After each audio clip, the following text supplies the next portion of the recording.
Oggi a Casa Museo Sartori inauguriamo questa rassegna, l'Arlecchino Tristano Martinelli, la commedia dell'arte nell'arte contemporanea. Abbiamo invitato 58 artisti italiani a realizzare ciascuno un'opera in pittura e in scultura che avesse come soggetto questo nostro importante personaggio mantovano nato nel 1557 a Marcaria, Tristano Martinelli. Fu il primo attore a recitare l'Arlecchino, a farselo suo, e ebbe un successo e una fama tanto da recitare alle corti dei re, dei potenti di tutta Europa.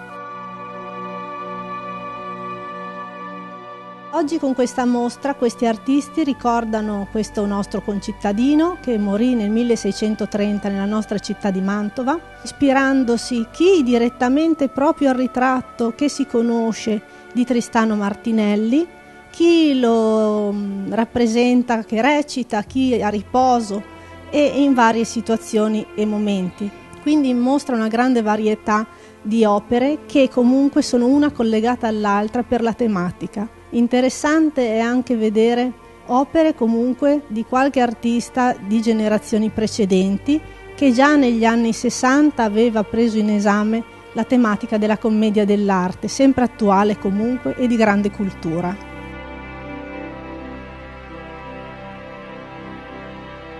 Stavamo per partire quando da lontano mio padre vide avvicinarsi un uomo sospetto.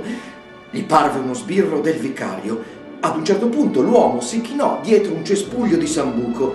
Sentendosi minacciato, mio padre frustò il somaro per spronarlo e continuava a dire in asinese ar, ar, cioè corri, corri, e aggiungeva ancora ar, ar, lechin, come dire corri, corri, intanto che è fermo e chino. E io, piccolo Tristano di pochi mesi, ripetevo ar, ar, Arlechin, e tutti cominciarono a chiamarmi ar, ar, Arlechin.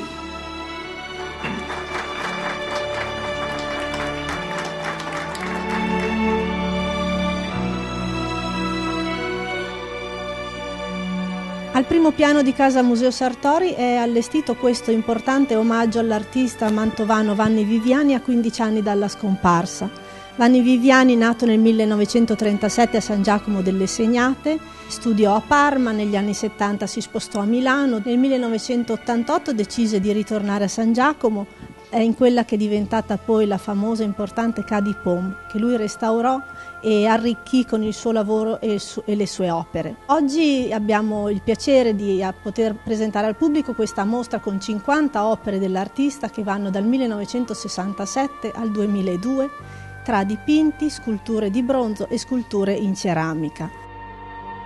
Abbiamo opere dei primi anni 60 che sono state realizzate con le spighe, che rappresentano la mantovanità ma anche l'abbondanza, la collettività rappresentata dall'umanità.